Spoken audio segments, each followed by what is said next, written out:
नमस्कार। मैं doctor Sanjay Jain, associate professor, सम्राट पृथ्वीराज चौहान राजकीय महाविद्यालय अजमेर में। इससे पूर्व मैं आपको अवकलन गणित पे कुछ लेक्चर दे चुका हूँ। आज हम उससे आगे बात करेंगे अवकलन गणित के लेक्चर में, जिसमें हम कुछ और फॉर्मूले डिराइव कराएंगे, जिसमें हम कर्व की लेंथ या डिफरेंशिएशन ऑफ आर्क लेंथ निकालते हैं, किस तरीके से निकाल सकते हैं। यहाँ हम दो तरह के केसेस लेंगे, कार्टेशियन और पोलर के लिए। ओके,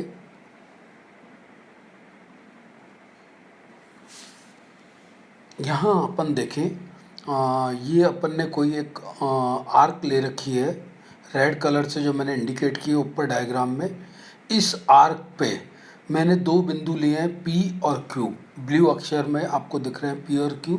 मान लिया इस आर्क P और Q के आर्क की लेंथ डेल S से मैंने डिनोट की है। P और Q बहुत नज़दीक पॉइंट है, स्मॉल डिफरेंस है इनमें, तो इसलिए मैं उसको डेल S से डिनोट कर रहा हूँ। P के कोऑर्डिनेट x y हैं, Q के point coordinate x plus del x y plus del y हो जाएंगे। और जो ये पी क्यू ब्लू लाइन से मैंने बना रखी है वो जीवा हो जाएगी। हम जानते हैं जब Q टेंड्स टू P होता है तो जीवा पी क्यू या ये जो डेल एस है इसका रेशो 1 हो जाता है। ठीक है, ये डायग्राम हम कार्टेशियन सिस्टम में पढ़ रहे हैं, यानी कि हमको कार्टेशियन सिस्टम में किसी कर्व की लेंथ निकालनी हो या P और Q बिंदुओं के बीच की लेंथ निकालनी हो, एस फाइंड आउट करना हो, तो हम क्या करते हैं उसके लिए मैं आपको बताना चाह रहा हूँ। यहाँ पे हमने, यहाँ आप देख सकते हैं, थोड़ा सा डायग्राम हमने बड़ा कर लिया है। P पॉइंट भी दे रखा है हमको, Q पॉइंट भी दे रखा है। इसके बीच में हमने पी क्यू की दूरी को डेल एस माना है और जीवा को डेल एल मान लिया। P के पॉइंट एक्स वाई लिखे हैं, Q के x plus del x, y comma del y plus del y लिखा है। कर्व y बराबर एफ एक्स दिया हुआ है, जैसा हम पहले लेक्चर में पढ़ चुके हैं। P से हम टेंजेंट डालते हैं जो एक्सिस पे शाई बनाती है एंगल, और टेंजेंट और पोलर लाइन के बीच के एंगल को हम फाई कहते हैं। लेकिन यहाँ चूंकि हम कार्टेशियन कोऑर्डिनेट में बात कर रहे हैं तो हम सारी बात कार्टेशियन कोऑर्डिनेट में करेंगे। तो कार्टेशियन कोऑर्डिनेट में बात करने के लिए आप यहाँ देखें, P और Q को मिलाते हुए हमने जीवा खींच ली, जिसको डेल एल का है हमने। P पॉइंट के कोऑर्डिनेट एक्स वाई हैं, तो यहाँ से आप देखेंगे कि ओरिजिन से जो दूरी होगी P पॉइंट की, ओ एम जो है वो x के बराबर होगी, और ओ एन Q से जो परपेंडिकुलर डाला वो x प्लस डेल x के बराबर होगी। तो जो एम एन के बीच की दूरी होगी वो डेल एक्स होगी, या वही दूरी हमारी P पॉइंट से L के बीच की होगी डेल एक्स। इसी तरह से y एक्सिस में डिफरेंस आएगा डेल y। तो एक ट्राइंगल यहाँ आप ध्यान से देखें, पी क्यू एल बन रहा है परपेंडिकुलर ट्राइंगल, समकोण त्रिभुज। इस त्रिभुज में ट्राइंगल पी एल क्यू ये समकोण त्रिभुज बन रहा है। इसमें हम पाइथागोरस थ्योरम लगाएं, अगर पाइथागोरस थ्योरम लगाएंगे तो हमको डेल एल का स्क्वायर यानी डायगोनल का स्क्वायर बराबर बेस स्क्वायर डेल एक्स का whole square plus del y का होल स्क्वायर। क्लियर, ये पाइथागोरस थ्योरम से हम लिख सकते हैं। यहाँ पे पाइथागोरस थ्योरम से ये लिख के हम क्या कर रहे हैं, दोनों साइड, चूंकि हम कार्टेशियन सिस्टम में बात कर रहे हैं, डेल एक्स का भाग दे देते हैं दोनों तरफ, क्योंकि हमारी कर्व क्या है, वाई बराबर एफ एक्स। एक्स जो है आपका वो डिपेंडेंट वेरिएबल है।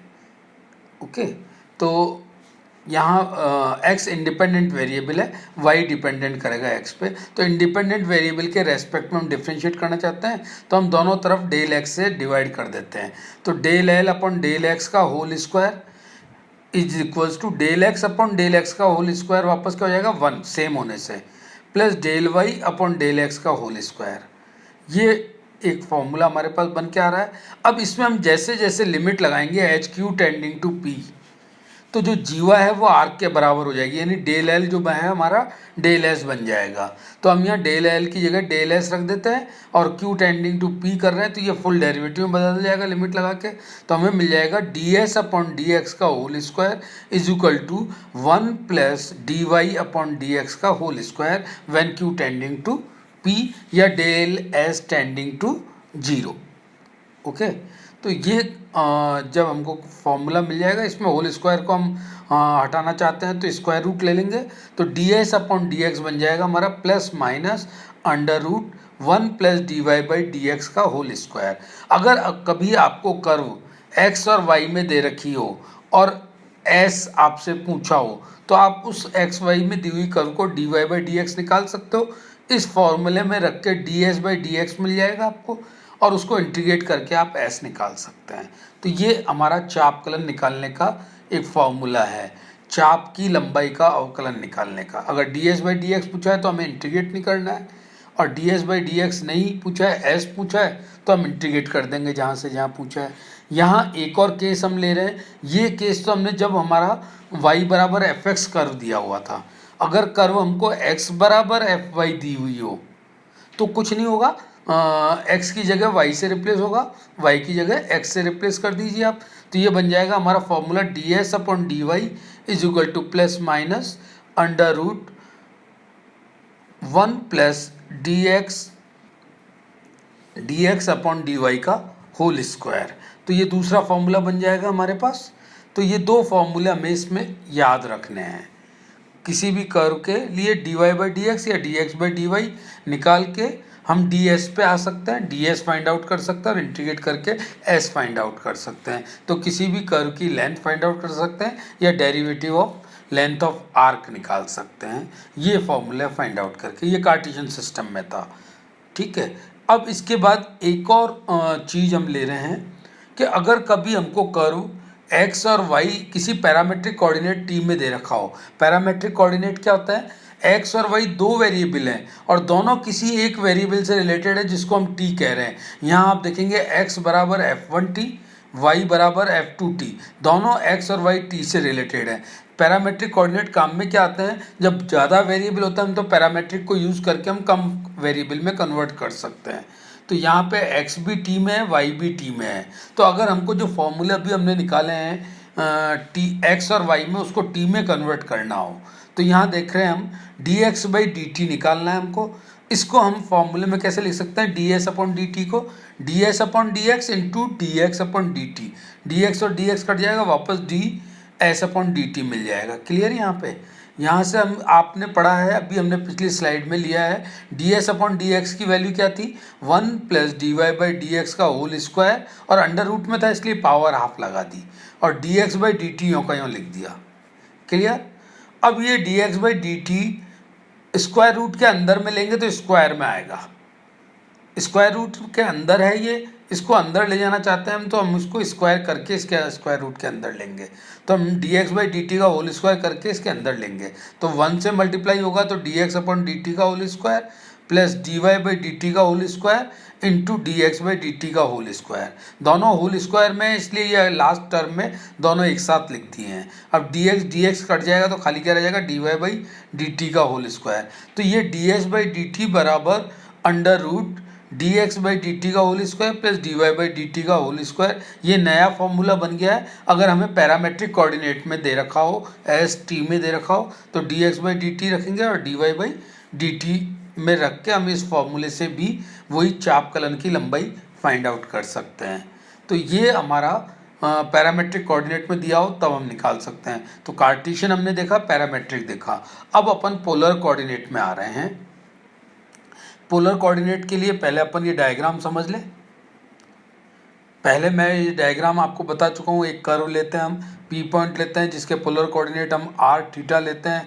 आर ओ पी जो है ये पोलर लाइन वो आर होती है, थीटा ये जो इनिशियल लाइन और पोलर लाइन के बीच का एंगल होता है, शाई टेंजेंट और इनिशियल लाइन के बीच में होता है, और फाई जो एंगल है वो पोलर लाइन और टेंजेंट लाइन के बीच में होता है। एक हमने एक पॉइंट Q और ले लिया। अगर P के कोऑर्डिनेट R थीटा हैं तो Q के कोऑर्डिनेट हो जाएंगे R plus del R, theta plus del theta, जैसा अभी हमने कार्टेशियन में लिया था x y, तो x plus del x, y plus del y। यहाँ R थीटा है तो R plus del R, theta plus del theta, और P Q के बीच की लेंथ है डेल s। अब यहाँ पे आप एक ट्राइंगल देखना, समझिएगा, ये हमारे बहुत काम में आएगा। यहाँ पे ये देखिए पी एम हमने परपेंडिकुलर डाला P से, ठीक है। तो पी एम क्यू जो ट्राइंगल बन रहा है ये एक समकोण त्रिभुज बन रहा है। इस समकोण त्रिभुज में आप देखेंगे पी क्यू का जो होल स्क्वायर होगा वही पाइथागोरस थ्योरम से P M square plus M Q square के बराबर होगा। क्लियर? ये डायग्राम हम काम में लेंगे, ये काम में लेंगे। Triangle P M Q perpendicular है और ये एंगल, इसमें एक चीज़ और ध्यान रखना है हमें, पी एम की दूरी कैसे निकालेंगे। पी एम की दूरी निकालने के लिए हम पी एम ओ ट्रायंगल भी काम में लेंगे। हमें क्या पता है, ओ पी क्या है, आर है, ओ पी आर है, कर्ण है, और पी एम क्या है, इसमें लंब है। तो हम पी एम की क्या वैल्यू निकाल सकते हैं, साइन थीटा का एंगल यार आप काम में लेंगे तो जो पी एम है वो क्या बन जाएगा, आर साइन डेल थीटा। ये डेल थीटा छोटा एंगल है तो ये आर साइन डेल थीटा, ये भी हम अगले डायग्राम में काम में लेंगे। यहाँ देखिए आप, वही ट्रायंगल हमने लिया पी क्यू एम, जिसमें पी एम ओ 90 डिग्री है, तो जीवा पी क्यू का स्क्वायर बराबर P M plus M Q का स्क्वायर।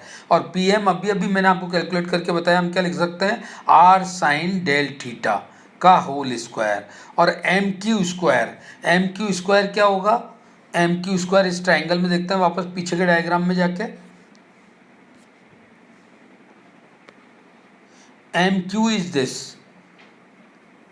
एम क्यू को आप ढंग से देखें तो मैं O Q minus O M लिख सकता हूँ, O Q minus O M लिख सकता हूँ। और ओ क्यू मेरे पास कितना है, आर प्लस डेल आर, और ओ एम कितना हो जाएगा, अभी जैसे मैंने पी एम निकाला आर साइन डेल थीटा, और ये पी एम ओ एम हमारा आधार है, तो ये कितना हो जाएगा, आर कॉस डेल थीटा। तो मैं लिख सकता हूँ R plus del R minus R cos del theta इसमें। तो पी एम को तो मैंने लिखा आर साइन डेल थीटा का होल स्क्वायर, और एम क्यू को लिखा मैंने R plus del R minus R cos del theta का होल स्क्वायर। और जब हम इसको सॉल्व करते हैं होल स्क्वायर खोल के, तो हमें मिलता है ये आर स्क्वायर डेल थीटा का स्क्वायर डेल आर का स्क्वायर, ये मिला जीवा पी क्यू। अब वही काम हम यहाँ कर रहे हैं, जब P टेंड टू Q हो या Q टेंड टू P हो तो डेल थीटा टेंडिंग टू 0 हो जाएगा, और डेल थीटा का डिवीजन देते हैं हम यहाँ पे। तो जो ds जीवा थी हमारी, वो ds अपॉन डी थीटा निकालेंगे, limit del theta tending to 0 लेंगे। तो ये फॉर्मूले में जब हम रखते हैं इसमें, तो फॉर्मूला हमको मिलता है ds upon d theta is equal to under root, क्योंकि ये स्क्वायर में मिलता है, इसको हम स्क्वायर हटाएंगे तो plus minus under root R plus d R by d theta का होल स्क्वायर। तो एक फॉर्मूला हमको एस से थीटा में निकालना हो तो इस तरह से निकाल सकते हैं। कर्व हमको आर बराबर एफ थीटा दे रखी हो तो D R by d theta निकल जाएगा, और आर का स्क्वायर वापस कर देंगे हम, तो इससे d s by d theta मिल जाएगा। और अगर एस चाहिए तो हम इंटीग्रेट कर देंगे विथ रेस्पेक्ट टू थीटा। तो यहाँ भी हम पोलर सिस्टम में एस निकाल सकते हैं और D s by d theta भी निकाल सकते हैं। और यहाँ भी एक केस हम और लेंगे, अगर कर्व हमको आर में निकालनी हो, और या कर्व हमको वक्र का समीकरण, अभी जो हमको आर बराबर एफ थीटा में दिया हुआ था, अगर थीटा बराबर एफ आर में दिया हुआ हो, जैसे हमको कार्टेशियन में था वाई बराबर एफ एक्स या एक्स बराबर एफ वाई हो, तो यहाँ पे थीटा बराबर एफ एक्स दे रखा हो तो कुछ नहीं करना हमें, D s upon d theta हम लेके चले थे। हम इसमें आर से अलग डिवाइड कर रहे हैं और आर से मल्टीप्लाई कर रहे हैं न्यूमरेटर डिनोमिनेटर में। और हमने अभी आपने देखा कि हमने इसको ऐसे लिख सकते हैं D s upon d are, यहाँ से उल्टा करके D s upon d are चाहिए तो D r upon d theta को उल्टा करके यहाँ इधर ले आएंगे, तो ये हमें मिल जाएगा D theta upon d R D s upon d theta. D theta upon d are को हम एस सच रहने देंगे, और D s by d theta भी हमने पिछली स्लाइड में निकाला, वो फॉर्मूला रख देंगे। और ये फॉर्मूला किस में है, स्क्वायर रूट में है, तो बाहर वाला जब हम अंदर ले जाएंगे तो हमें स्क्वायर करके ले जाना पड़ेगा।